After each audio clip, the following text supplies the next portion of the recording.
কলকাতার ঐতিহ্য বিপন্ন সুবোধ মল্লিক স্কোয়ারে রাজা সুবোধ মল্লিকের ঐতিহাসিক বাসস্থান এখন মৃত্যুফান। কলকাতার বুকে ইতিহাস আর অবহেলা যেন এক সারিতে এসে দাঁড়িয়েছে। মধ্য কলকাতার সুবোধ মল্লিক স্কোয়ার, যা পূর্বে ওয়েলিংটন স্কোয়ার নামে পরিচিত ছিল, সংলগ্ন রাজা সুবোধ চন্দ্র মল্লিকের ঐতিহাসিক বাসভবনটি এখন চরম বিপজ্জনক অবস্থায় ভেঙে পড়ার প্রহর গুনছে। যে কোনো মুহূর্তে বর্ষর দুর্ঘটনার আশঙ্কায় দিন কাটাচ্ছেন স্থানীয় বাসিন্দা ও পথচারীরা। গৌরবের ইতিহাস আজ ধ্বংসস্তূপ।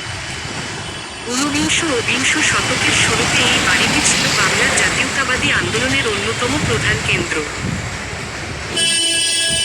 অরবিন্দ ঘোষ, ঋষি অরবিন্দ, রবীন্দ্রনাথ ঠাকুর, বিপিনচন্দ্র পালের মতো মনীষীদের পা পড়েছে এই প্রাসাদে।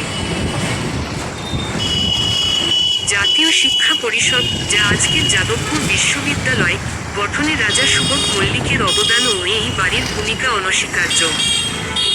অথচ আজ সেই গৌরবোজ্জ্বল ইতিহাসের গায়ে লেপ্টে রয়েছে শুধুই অবহেলা। বর্তমান পরিস্থিতি যেন এক জরাজীর্ণ কঙ্কাল। সরেজমিনে গিয়ে দেখা গেল, এককালের বিশাল এই প্রাসাদের সিংহভাগই এখন ধ্বংসস্তূপে পরিণত হয়েছে।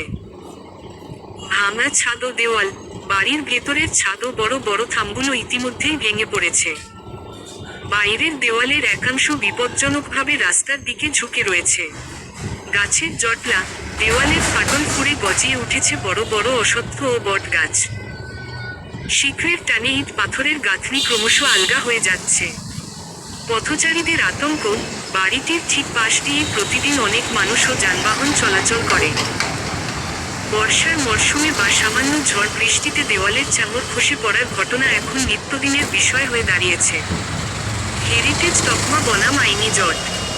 কলকাতা পুরসভার তরফ থেকে বাড়িটিকে অনেক আগেই বিপজ্জনক এবং হেরিটেজ বা ঐতিহ্যবাহী ভবন হিসেবে ঘোষণা করা হয়েছে। কিন্তু আইনি জটিলতা, মালিকানা সংক্রান্ত বিবাদ এবং রক্ষণাবেক্ষণের বিপুল খরচের কারণে সংস্কারের কাজ থমকে রয়েছে বছরের পর বছর।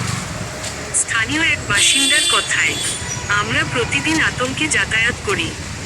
পুরসভা বিপজ্জনক বোর্ড ঝুলিয়েই খালাস, কিন্তু বাড়িটি ভেঙে পড়ার আগে কোনো স্থায়ী ব্যবস্থা নেওয়া হচ্ছে না। অবিলম্বে হস্তক্ষেপের দাবি। ইতিহাসবিদ এবং শহরের ঐতিহ্যপ্রেমীদের মতে, এই বাড়িটি শুধু একটি ইট কাঠের কাঠামো নয়, এটি কলকাতার তথা ভারতের স্বাধীনতা সংগ্রামের এক জীবন্ত দলিল।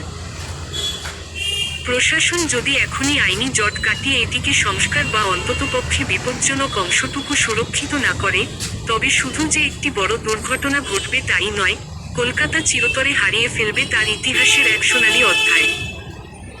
পুরসভা ও রাজ্য সরকারের প্রত্নতত্ত্ব বিভাগের কাছে স্থানীয় মানুষ ও পরিবেশকর্মীদের একটাই আর্জি, আর কালক্ষেপ না করে দ্রুত ব্যবস্থা নেওয়া হোক।